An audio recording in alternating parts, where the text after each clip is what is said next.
Good evening, and welcome to our virtual author story time. I'm so excited. Each month we will be able to bring before you authors that are local or even in other cities who are doing amazing work in regards to telling our stories and telling their stories in a way to really encourage community and storytelling. Tonight, not only are you going to get an opportunity to meet this wonderful author, but you will also hear a live reading, and so I really believe that it's always a special treat, not only to hear like what led up to the creation of the book, but actually to hear the author read their own words. And then this is an opportunity for us to converse, right? So this is a virtual platform. Thank you for those. I see those are coming in. This is a way for you to comment. So if there's something that you love, you can say it in the comments so we can show it. If there's a question that you may have, don't hesitate to pose it in the comments, and I'll be sure to bring it up throughout this time. But before we leave, not only are we going to learn more about the author, we're going to hear a live reading and also hear what is up next. And so before we jump into it, I always allow the authors to introduce themselves. So we're going to start with your background, and I'm going to give it over to you. So go ahead, you got the floor. Thank you. That was a very nice introduction. My name is Shysel Granados. My parents and my close family call me Shysel. So you can call me either Shysel or Shysel. I talk about it in my book too. Um, I love I it. am of Mexican heritage. My parents were moved here to the States when 20 years ago. So I was born and raised in California, and then I moved Mm. here to Chicago. Oh, Like, Chicago. yeah, I moved here like almost 2 years ago. Yeah, Oh, like wow. 23 years. My bad. My math is off. So this will be my third winter here, and yeah. So I graduated from my university in May 2020 at the start of the pandemic. I majored in English because I wanted to teach high school English. Mm. And then I also took a couple writing classes, which got my head start in writing, actually. But yeah, I currently work with kids in an after school center. So that's been my thing. I'm an educator, I'm an author, and some of my hobbies include reading, writing, watching movies. I also love to cook. And I used to be a runner, not so much now, just and also because it's winter, I don't want to run in this cold weather. But I have ran two marathons in LA with an after school club during my high school year. So that's I also got that underneath my belt. Wow, that's hmm awesome. So I uh, not to jump yeah. in, but I'm gonna jump in. So my brother this summer we went every Labor Day we go and visit my family in Tennessee. And while Yes. we were at dinner one night, my brother and his girlfriend were like, he's like, how about y'all we run a marathon? I'm like, a marathon? Where did that come from? The farthest I've ever ran is a 10K, right? That's still Um, good. Yeah. that's still Those are good. And fun. I've always aspired to maybe do a half. So in my hmm mind, I'm like, okay, we could do a half marathon. And so he's like, no, we could get a training program. We could do it like we could do it next year this time. And so I'm one of those people that I'm always like, okay, let's do it, you know. But the now hmm that I say it out loud when I tell people, I'm like, I'm gonna train for a marathon. Like that's really crazy to me. So you don't have to share more on this, but the fact that you did two is like really inspired me because what I know about running is that after a while, it's not even about the running; it's more mental than anything. So you have to hmm like train your body, yes, but you got to like push through to just keep going. Absolutely. You know, so hmm that's kudos to you. Kudos to you. I highly recommend trying it. And worst comes to worst, you don't finish the marathon, but like at least try it because it's an absolutely one of a kind experience. Like first of all, Mhm. just training the journey of that, but also just running it. It's so much fun. And I believe every city has it organized so that when you run the 26.2 miles, it's you're seeing the sights of the city. So in the LA one, you're running through China. You start in Dodger Stadium, and then you're running through Chinatown. You're running through some of the big old sites, and then the last 3 miles you're running along. I forget the street name, but you can see the Santa Monica Beach right there. So that's your Ooh. ending point. So I believe every city has it set up like that. So it's visually it's cool, but obviously you're running 26.2 miles. So, but I think you really should try it. I am. Hold me accountable. So the Chicago Marathon is in September. So next So, year you have so a next good year, amount. next year September. So leading up to this, we're gonna do other little small races, Mm-hmm. but yes. Okay. Yes, Continue. I'm definitely. sorry. I just got excited. Keep going. I So think yeah, you no, can no, move no. on to You ended with talking about like your hobbies, and then it led you here to yeah. Chicago. So I guess Yes. we could talk about that, right? So Mm-hmm. you are born and raised well, not you were raised in California, Mm-hmm. and then you are led here then to Chicago. So Mm-hmm. what made you choose LA and then come here to Chicago? This is really cheesy, but love. Oh, that's not cheesy, girl. I love it. Look. There's nothing cheesy about that. So love brought me to Chicago. Awesome. And I'm Yeah. glad it did because then it connected us. So that's awesome. Yes, absolutely. It's been really great. Yeah. Everybody's always here when they learn that I'm from California. It's like, why did you move here? Why? It's so sunny. I was like, well, my boyfriend. Yeah. So we were You're living like, to, oh, okay, I yeah. get it. We Got were you. living together at the start of the pandemic. I had moved in with him. We were just like handling the first few months on our own. And then once the summer had just ended, so this was like August 2020. We were looking at our finances. We are like, this is really expensive, and we couldn't afford to pay it. And he was trying something new. He was trying to go into more of his passion, but so he was like, okay, I'm gonna move back to Chicago with my mom. You can come with me, or we can do long distance. And I was like, I'm gonna go with you. And then it gets me out of here. Like, let me do something new. Let me do something different. Like, I knew it was gonna be rough, and I was crying for like a good almost every week, every other day for the first 3 months, just missing my parents. Like, I'm not gonna see them anymore. But yeah, it's been great though. Yeah.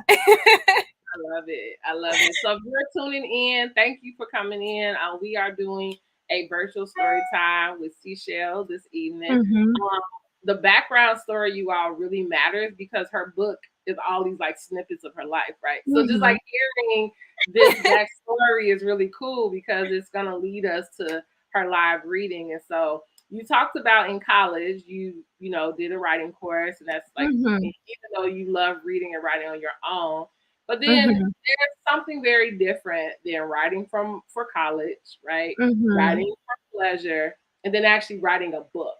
It's like a whole different step, right? And I know everyone has their own way of doing it. So I would love because many times when we host these virtual talks, we have Mm-hmm. aspiring authors. We have people who are like, man, I've always wanted to write a story as well. I would love to just hear someone else's process. So what for you helped you in like the writing process of your book? Mm-hmm. A lot of times, yeah, for this book specifically, I would get up in the morning, brush my teeth, or make a cup of coffee, but like I was very careful to not really engage in anything specifically like my phone. So no social media. Don't just check the time. Yeah, just check the time, and then I logged onto my computer.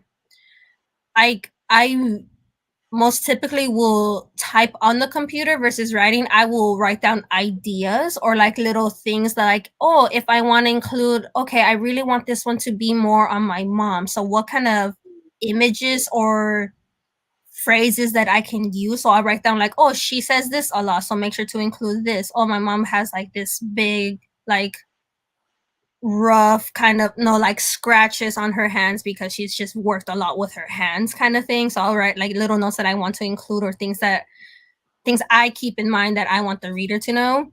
But everything's more on the computer, just typing. So I'll literally just write whatever I can. So I choose a topic, write whatever I want on it, and just type as much as I can. I try to stick to writing for at least an hour, or unless if I can go longer, I'll go longer. But if it's like if I feel like I have to force it out, then I'm just like, okay, move on to something different. Literally just talk about what happened the day before. Or talk about like my favorite childhood memory. What's something that I can talk about vividly and almost nonstop. So like Yeah. so just things like that. And then once I had the structure of some kind of essay that I want, because this is a collection of essays. So I also found that it was really fortunate for me that I did essays because they're not a novel. So it's really short. I can make it longer if I want to, but my essays are really short and like straight to the point. So I would focus on that essay for about a week. I try to keep it within a week. Sometimes it will take me more than that, but once I feel like it's done, I like save the file and then I leave it alone for at least 2 weeks. If I can, if I can leave it for longer, then I will. Just like and then just start off with the next essay. Just do that. Blah blah blah. Same thing. Once I'm done, leave it alone for 2 weeks. Blah blah blah. And then once the 2 weeks are up, if like I said, I try to do it if I can. I'll try to leave it alone for a week for a month. Like don't even think about it. And then when I come back, I'm just like, okay, I can fix this. I can fix that. Do I want this anymore? No, thank you. So I take it out, and then it's like, no, I forgot to include this part. So then I put that back in. I was like, wait, does this fit there? So it's a lot of like removing and adding things like that. Okay, maybe you're using this word too much. Try to like keep it out. Use something else, and just little things like that. So once I feel like it's kind of improved, I'll leave it alone for a day or two and then come back to it. And it's just literally that adding and taking in. So like adding, subtracting back and forth. And then once I feel like it's done to what I can do with it in that moment, I'll just like I'll hand it off to my friend who's an editor or who has done editing before, and they'll just review it. Like, what are your thoughts? What do you think about it? So then they'll give me their opinion, and then I was like, okay, I like that. Okay, and so we'll have a back and forth kind of thing. So show they'll tell me their thoughts, if there's any concerns, any questions, and then I'll let them know. If I wanted to do a metaphor, I was like, okay, did this come across as a metaphor? Did you think it was a metaphor? Or what do you think the metaphor means? Things like that. I was like, okay, it was this, it was that. I was like, wait, there was a metaphor? So then I was like, okay, so I have to work on that. So then they'll tell me their thoughts. It's like, okay, this is really strong. Okay, I think you need to bump this up a little more. Like, yes, I guess it was a metaphor, but didn't really click in my head. So then I was like, okay, now I need to work on it. So that was my writing process. Yeah. Yeah, I mean, I Mhm, want to just like recap that because again, you said some really key things that, to be mhm. honest, actually have helped me. I have pledged, so I'm telling you all kind of stuff to hold me accountable to. Okay, so the first thing is my marathon. Yes. The second thing is my book. Okay, Mhm. I have wanted to write two different books. In 2023, I've already said this is my year of getting it done. Yes. Like it's to the point now, like because especially because of the work I do, and I'm around so many amazing authors. Like Mhm. everyone's like, "So where's your book?" I'm like, "Yeah, I got some ideas." Like they're like, just do it." And so what I liked about what you shared, it actually gave me some insight of like maybe even thinking about how I want to write my own personal narrative versus Mhm. my children's book because essays, like you said, is a different way of approaching the writing process. Mm-hmm. A lot of times when you're doing a novel, it's like you have to think about it in segments. Like, okay, how do I want this person to develop over time? Like, Mm-hmm. what is who are the people I'm bringing in and out? Is it, the tone of it? But I like how you're saying these essays because it gives me the idea of, just a bunch of different like short stories, right? And Yes. so this one story may be a funny one. The next one might be a little sad. The next Mm-hmm. one I might introduce you to, me as a child. The next one might be a more serious one. Like it Mm-hmm. doesn't. I feel like it's something I hadn't explored or thought about. Like, man, maybe doing the essay format gives me, it feels less restrictive, I guess. Like It it's like does. if this story resonates with me, like there's no reason why I can't include it. Where I think if Mm-hmm. you're trying to do like a novel series, order Mm-hmm. really matters, right? Like you want to make sure, Absolutely. you may have to say, oh, I gotta hold this for the second book. This might be too much for the first book. So I like that.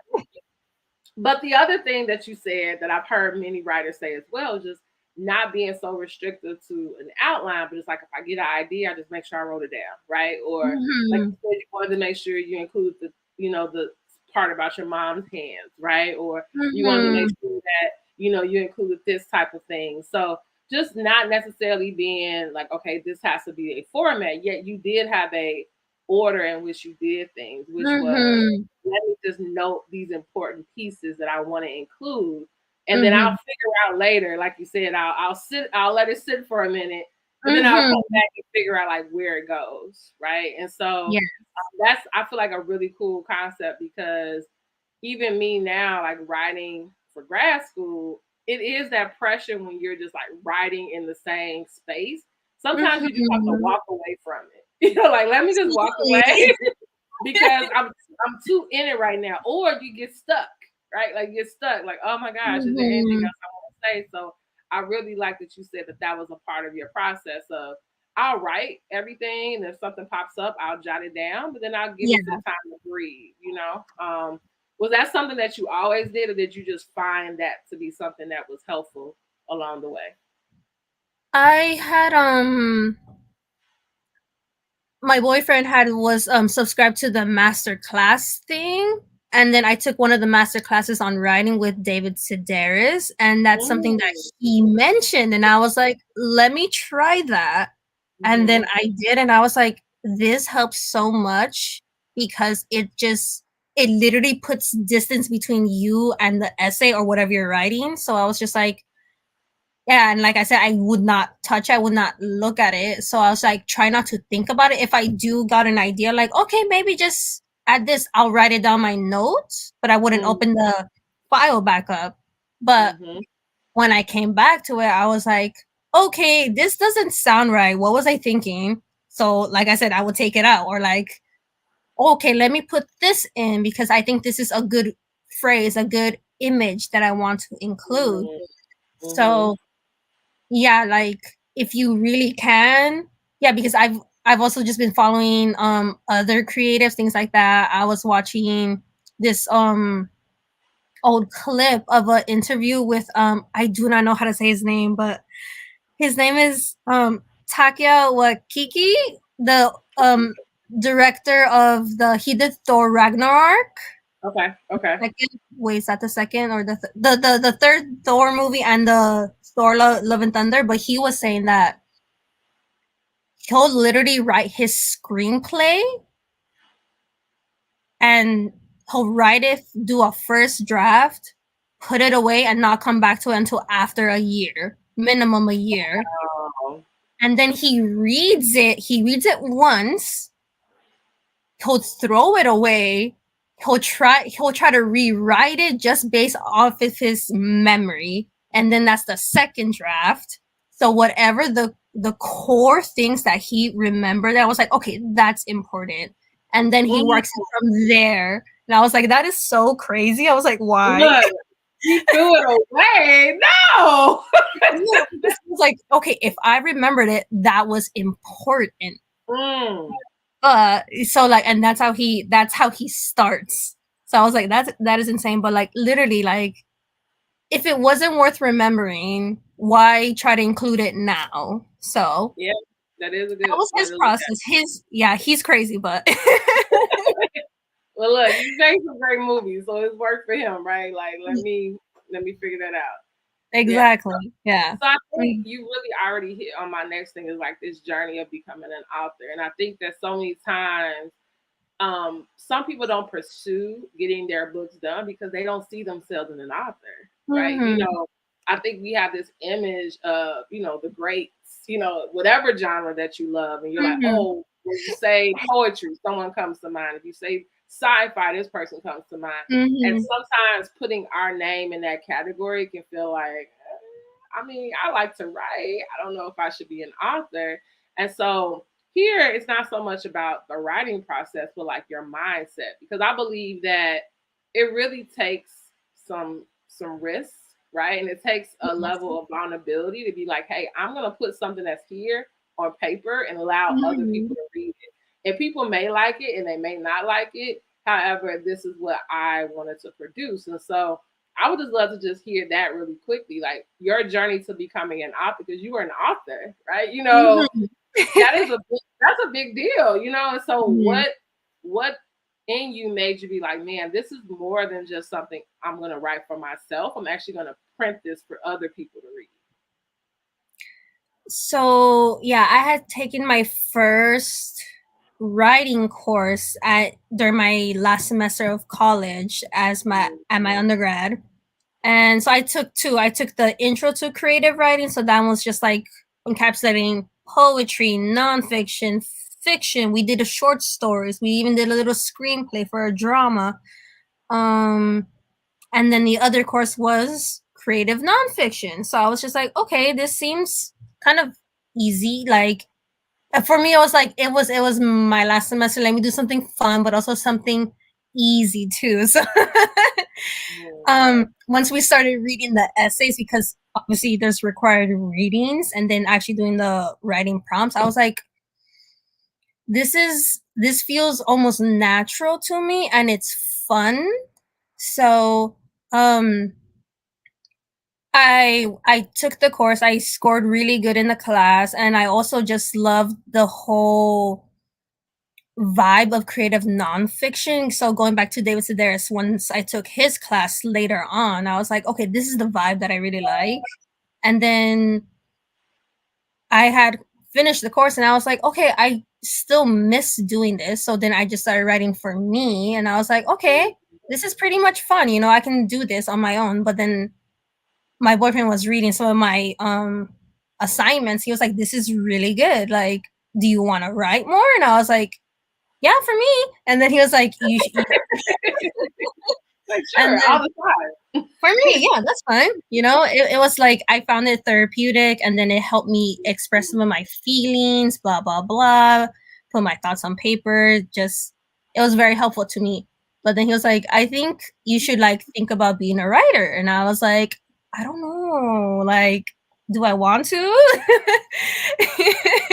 And he was like, yeah, just think about it. And I was like, okay. And then that really encouraged me to do it, because I was like, this was, like I said, it was really fun, and it felt almost natural to me. Like I still would have to work on the essays, but if it was fun work, it didn't Yeah. feel like work. So it was just like really easy, and I liked challenging myself. Yeah, like doing other tones with the essay. So if I wanted to make it more serious, more fun, more playful. So yeah, it was very engaging, like stimulating. Mm-hmm. So once I made the decision, I was just like, okay, yeah, maybe I do want to write. Maybe I'll just do it about me, because that's the most knowledge I have versus like an actual book like self help, or like let's do it on AI or whatever. I was like, I'm not really interested in that. So Yeah. I had started doing the essays. Like I asked my classmate, hey, can you review my essays for me? Like I can't pay you, but hopefully I can repay you in some manner later on, because they were like amazing at writing. They had taken other writing classes before. the one that we took. So then I was like, okay, I love your dialogue, I love your character building and blah blah blah. And they're like, oh my god, I loved your stories. And I was like, oh, thank you. So that's when we started the back and forth. So I would send them an essay. I try to send them an essay like every month or every 2 weeks minimum, but really every month. And then so we were working on that. I had sent them like about 5 or 6 essays, and then I was like, wait, I think I started researching like what it takes to be an author, and I was like, I have to start reaching out to the big publishing companies, but then a lot of places were saying you need an agent. Like it's gonna be like almost near impossible to get in without an agent. So I was like, okay, now I gotta go search up agents, and like, do I have to pay them? I was like, I can't afford that right now. So I'm doing this research, and I'm having a meeting with my supervisor at work, and we're sharing about our professional and our personal goals. And I was like, oh, I'm trying to write a book. And he's like, oh, really? Are you gonna self-publish? I was like, no, I can't afford it. I was like, and no, I was telling him, yeah, I'm looking for an agent right now. He's like, you don't need that. And I was like, what do you mean? Like, yes, you do. And he's like, you can self-publish, or you can join this program where they give you a team and they will help you self-publish. And I was like, what? So he's like, yeah. So he sent me the link to this guy. What's it? The program is called the Creators Institute. It was founded by this professor at Georgetown University. His name is Eric Koester. I think it's Koester. I think it's Koester. Eric Koester, and he had started this organization, and it started off as a class at his university, and then people would actually start publishing books, and it was like really good. So it's a hybrid model, so you are paired with a publishing company, New Degree Press, but they you own the full rights, all rights to your book and everything, blah blah blah, versus when you go to a publishing company, they'll earn most of it, or like, you work out the details in your book deal, blah blah blah. But yeah, you own full rights to your book, blah blah blah. You get an and they were giving us a whole team of editors, someone to help you with the book design, to help you with the book layout, blah blah blah. And they were helping you, giving you these other coaches and authors who had gone through the program so they can mentor you throughout this process. And you did it all within a year. So I was like, okay, I'll join that. So that was really fun. And so I went through all that. It took me a little over a year just because I had to pay for the publishing fees, and that turned out to be a lot because there was a segment, there was a part where I was supposed to fundraise for that, and I didn't meet the goal, so then I had to pay that out of my own pocket, but it was all very much worth it in the end. Yeah. The thing I want to just say is, first, thank you for sharing that whole journey, because I think that that's something that a lot of people don't know, is that there are so many avenues in becoming an author. Mm-hmm. And I think, again, our first thoughts of becoming an author is that I got to get an agent, I got to get a published company. Mm-hmm. If someone continues to deny my manuscript, like, it will never get out there. And I have met more and more self-published authors who have amazing writing, amazing books, because of just, I think, the advancements in all industries, music, writing, Mm-hmm. dance, like the way we promote is so different than before, right? Where Mm-hmm. one way to get in the door. And now it's just so many different ways. And even I've had the pleasure of being able to interview traditionally published, like really well known children Mm-hmm. book authors, and they'll say like, my first two books were self published, right? It was Yeah. because I just wanted to get it out there, and someone saw my book and how I was able to generate that much traction on my own, and that made it even more appealing to become my agent, right? And so I think it's just, Mm-hmm. the biggest thing I think is just about just doing it, right? And don't worry about, and I think the self-published route, right? It is a little bit more on you because you have to do the marketing, you got to get out there, Mm-hmm. you got to do all of that.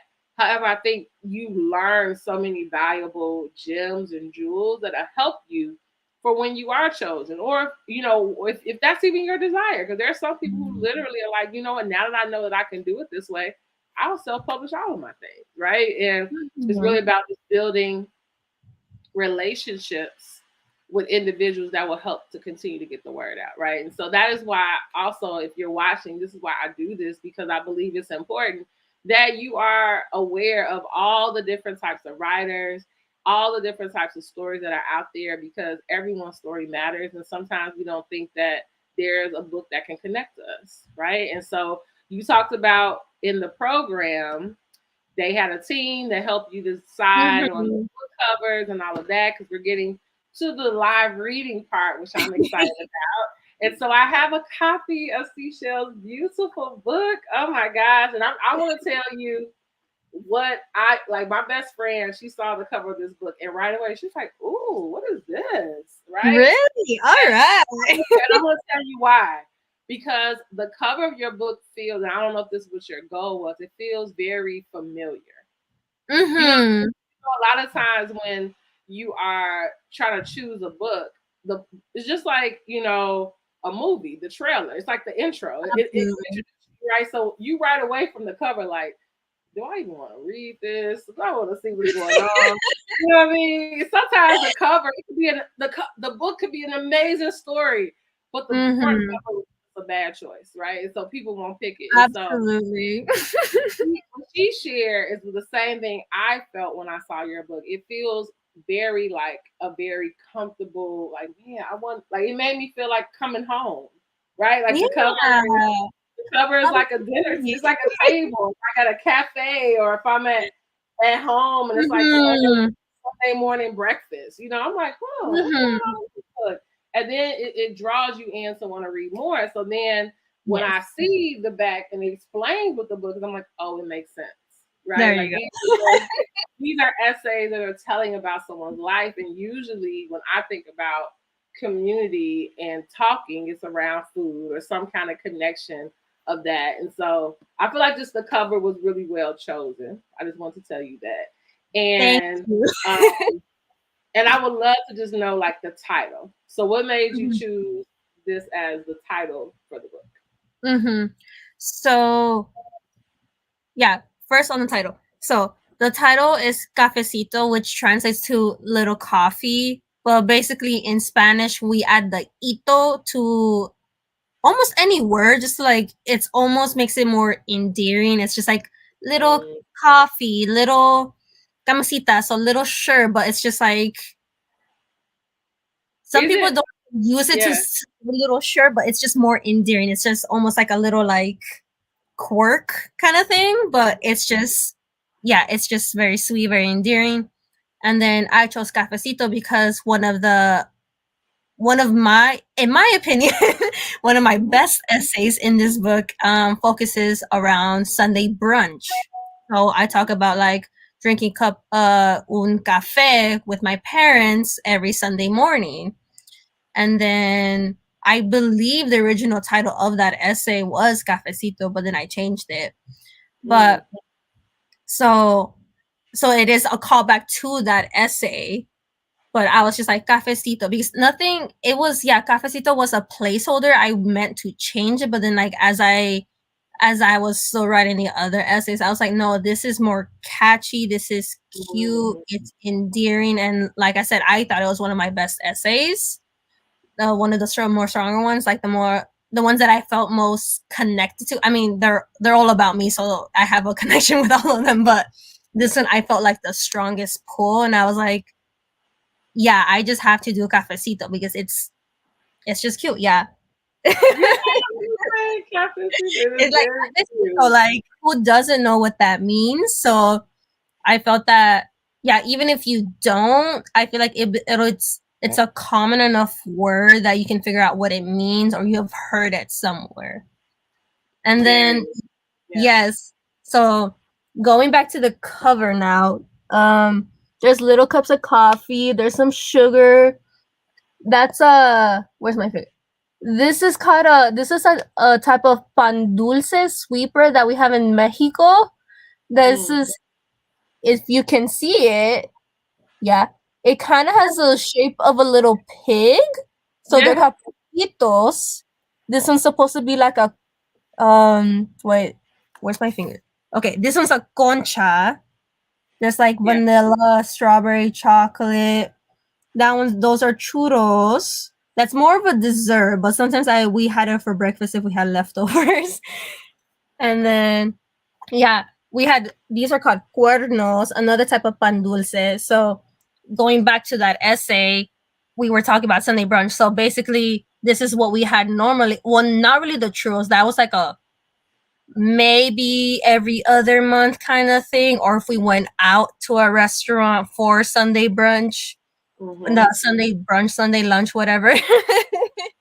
They would sell churros. So then we would eat it. But basically, Sunday morning, like if we weren't at the restaurant, yeah, the restaurants were for special occasion, but Sunday brunch consisted of literally coffee and pan dulce. So that's literally all we did. And then it's just a callback to that. And I was like, yeah, I wanted to make it more warm, more inviting, and just Mm-hmm. to see the hands grabbing for the bread because I was like, that's just interactive. Well, I really like that. Yeah. Kudos, kudos. Mm-hmm. So at this time, we are going to actually do a live reading where Shysel is going to read a part from the book. And at the bottom, as you all see scrolling, is to join our mailing list. On our mailing list is where we will not only update you each month when we have one of these author story times, but also give you more info about the author. So as she's reading from her book, we will also have where you can go and purchase the book either on our website, and before she gets off, she could share how you could follow her as well. But at this time, I'm going to step off the screen and give it to Shysel to read a snippet from her book. Okay. So the title of this essay is called Panadería Mexico, Café con mis padres. I remember drinking my first cup of coffee at around age 10. I was in elementary school and it was a weekend morning. As per usual, Papi had gone to El Panadería to buy pan dulce por el café, and Mommy prepped the table with plates, jams, and cottage cheese to top our pan dulce. By that point, Papi and Mommy had let me try their coffee black before, and it was horrible. Little me was perplexed as to why adults didn't like sweet stuff, but they liked weird, bitter, plain flavors. Mommy, why do you drink cafe? I asked her one morning. It tastes gross. She served me a half cup and handed me a spoon and creamer. Here, try this. I added some creamer, stirred it, and took a cautious sip. Not bad. I then added a little more creamer and took a bigger sip. See, it's better, Mommy said with a smile as I drank more. Now try it con pan, Papi enthusiastically handed me a concha de chocolate. I tore off a piece, dipped it in my coffee, and took a bite. It was delicious, and I immediately went for more. Papi laughed. From that day forward, I would drink a cup of coffee every Sunday with my parents. For as long as I can remember, we had pan dulce con café every weekend. Usually in the spring and summer, we added a fruit platter to our brunch. No matter what, there was always pan dulce on the table, baked fresh that morning from our local panaderia. Even if we had brunch at our cousins or con los vecinos, Papi made sure to bring pan por el café. My siblings and I love going with Papi to choose from the selection for our family and ourselves. As young kids, we usually got the slice of yellow cake with white frosting, a thin layer of red jam in the middle, and colorful sprinkles on top. It was our favorite, although most of the time we only ate the bit with the frosting and jam. Mommy's favorite and Fluffy's, my nickname for my sister Charlene, was El Porquito. It has a soft, crumbly texture, vaguely shaped like a pig and colored brown. Another of their favorites was Pan de Muerto, a soft, kind of dense and fluffy at the same time bread decorated at the top with sprinkled granulated sugar and little trimmings at the top. Pan de Muertos typically made for Dia de los Muertos and placed on el ofrenda or even the tombstone of your loved one as a treat for their soul to munch on after their long journey to our world. Mommy also loved el pan de piña. It was similar to a Danish pastry but filled with pineapple filling and cream cheese. It was a long, rectangular, flaky pastry with some slashes at the top to display the pineapple filling. It became one of my favorites as well. Mommy and Fluffy would sometimes argue over el porquito y pan de muerto.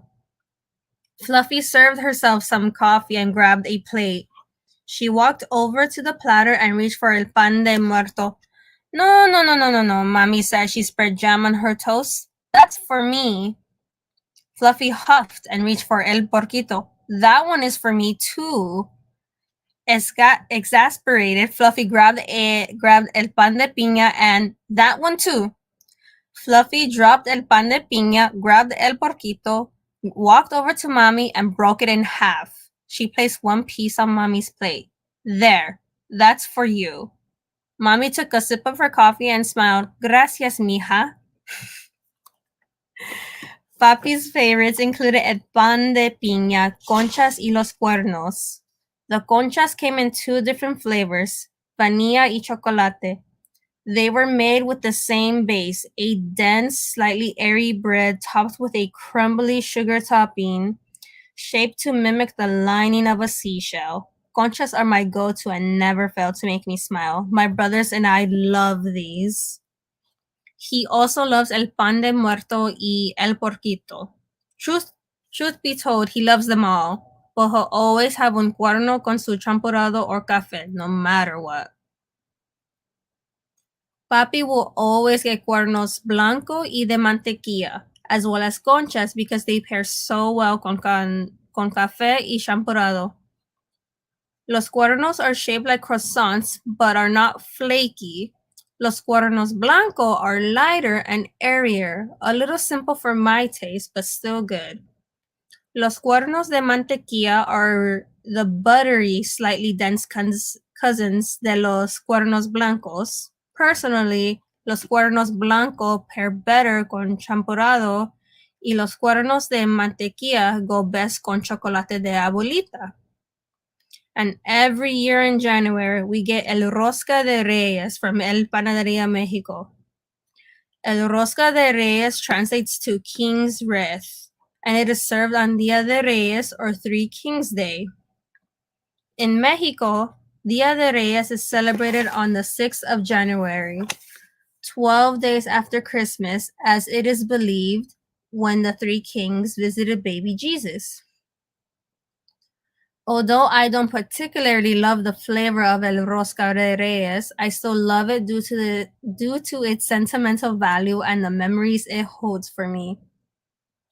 El rosca de reyes is shaped like a wreath, a yellow bread adorned with candied fruit meant to represent the jewels on a king's crown.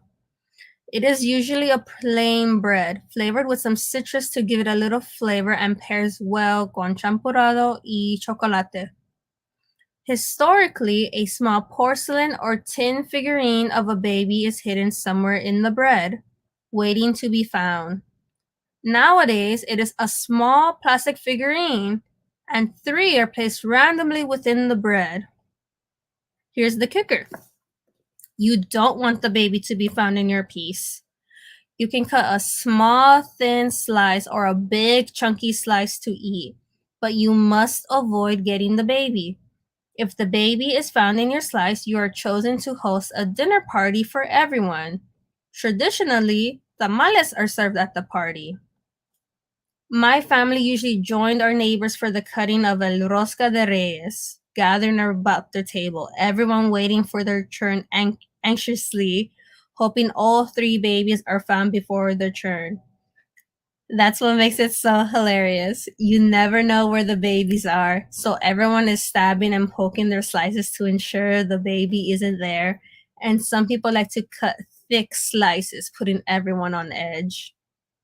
One year, I remember trying to cut myself a small slice to avoid the baby. I know, Shysel. My neighbor Simon grabbed another knife and cut himself a thick slice. Necesitas un pedazo grande. He then proceeded to cut his slice lengthwise to ensure he didn't get the baby. Everyone craned their necks to see. He held open his slice proudly. I stood there shocked and proud of his slice. You got lucky, my tío Luis yelled. Simon laughed and dunked his slice into his champurrado. Or in some cases, a family member, usually the noisy person, will even grab your slice and break apart the bread to ensure you don't have the baby. My sister had just finished slicing her piece when our tío Javier snatched it from her. He sliced it lengthwise and opened it. He even poked the bread. No te pases, Javier. Mommy snatched back the piece and handed it back to Fluffy. She's still gonna eat it. Tío Javier smiled and shrugged. You never know. Fluffy walked away from Tío Javier and sat next to Mommy as she ate her piece. Kids participate in the cutting as well, increasing their parents' chance of being future hosts. Another year, one of the neighbor's kids, Juan, came by to join the fun and eat some food. The host allowed him to slice a piece and he excitedly participated. He was around 5 years old and loved the attention everyone gave him. Simon grabbed his slice and proceeded to cut it lengthwise. Did he get it? One of the parents asked. Simon stopped cutting about halfway and smiled. He tore open the piece and pulled out the baby. The crowd went wild. Some of the dads gave Juan a high five and a pat on the back while Juan giggled and shrieked with joy. He grabbed the baby and began to show it off to everyone. One of the moms took photos so that his mom knows that she has to cook for everyone, she explained to the others. They all laughed. It's a great time.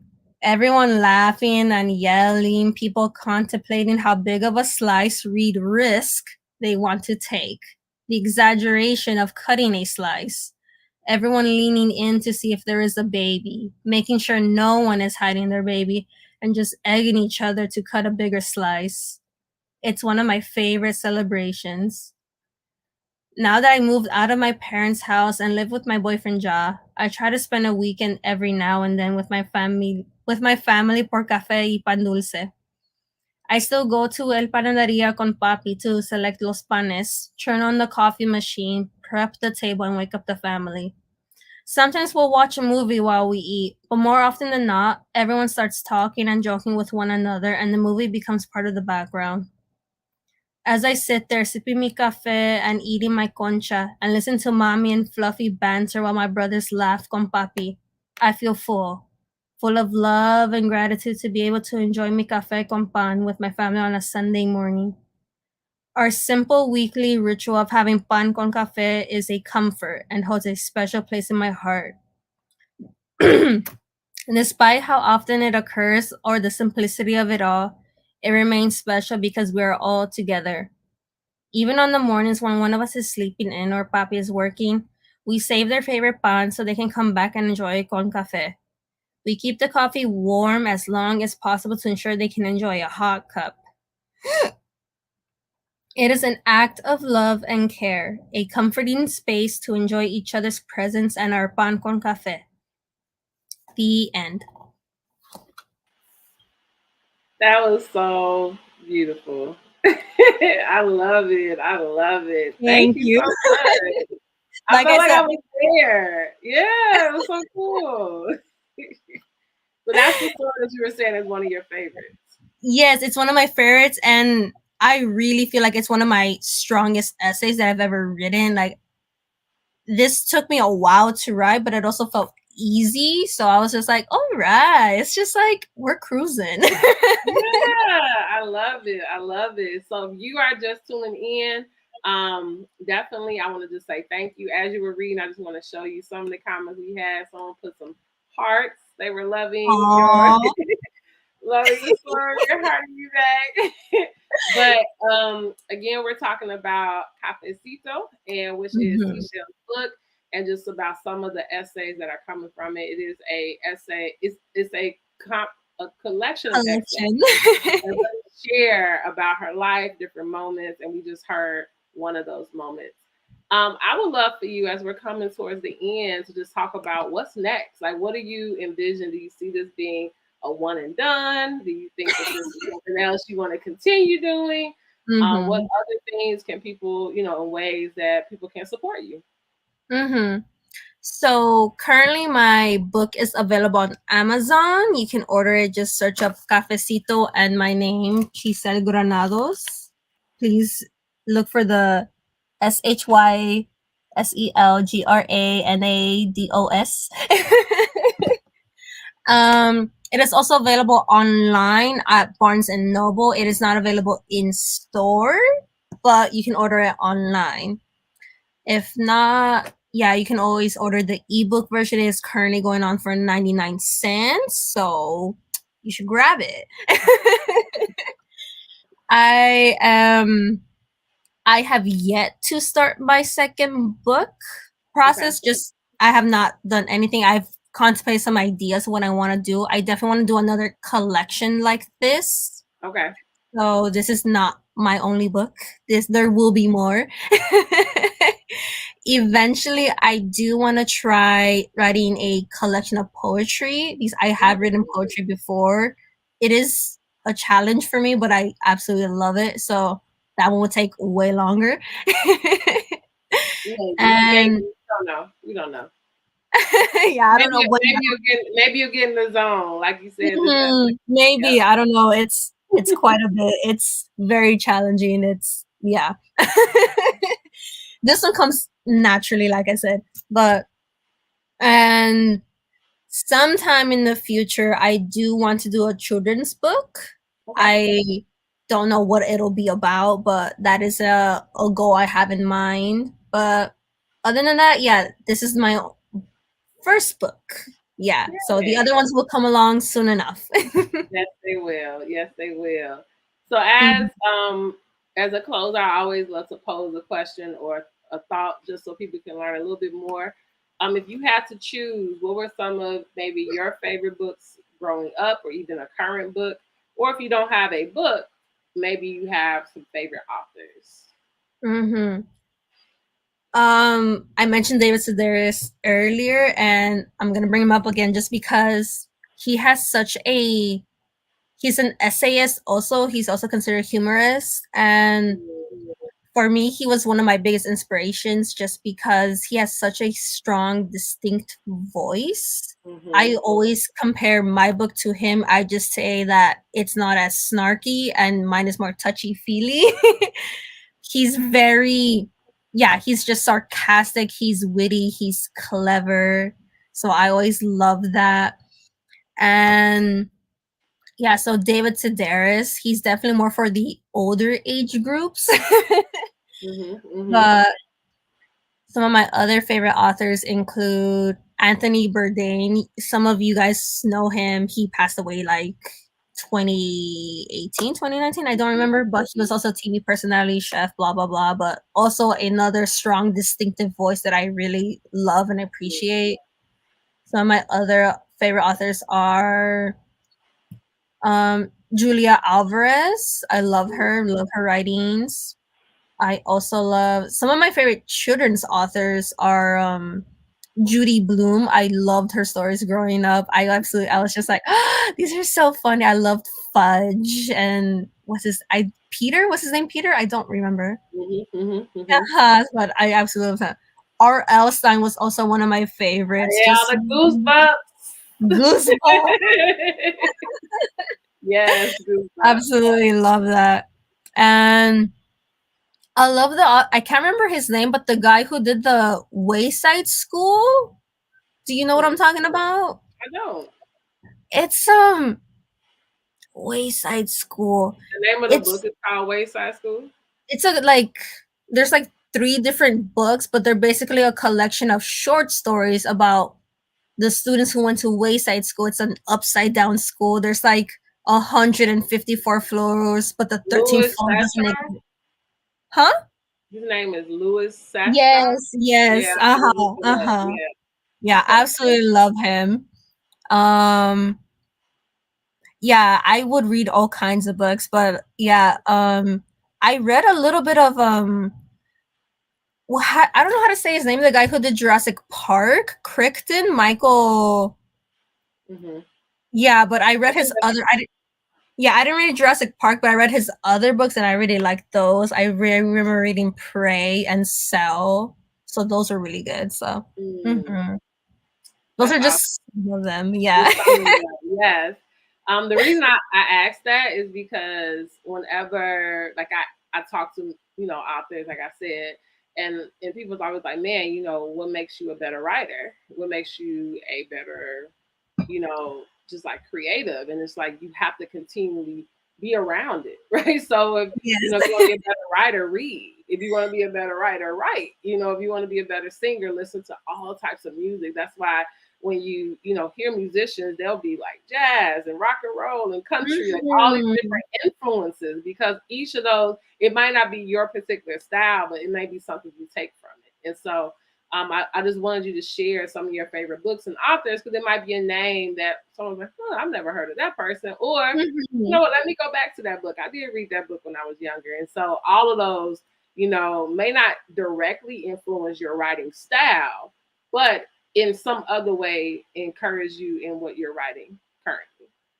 Mhm. Uh, so, as we are coming to the end, at the bottom, I put check out the author circles. The author circle is a collective that we are building through Burst into Books of authors that we are promoting and pushing and just making sure that you know more about their work. And so, if you are an author, I would ask you to go and check out the author circle on our website.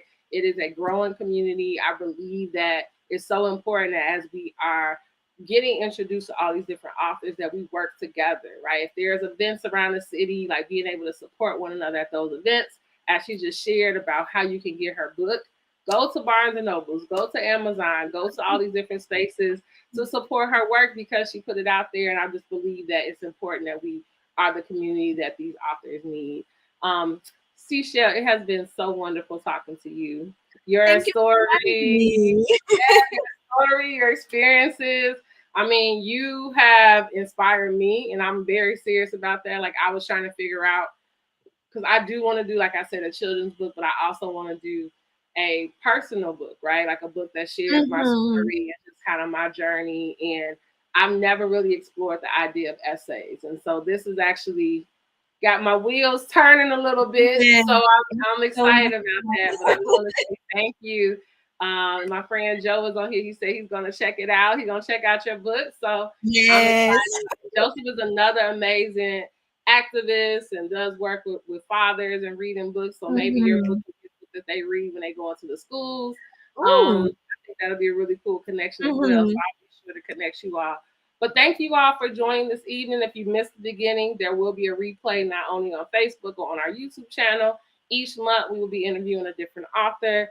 This is our December, kicking off December 1st. We kicked off the month with one of our authors first Yes. time.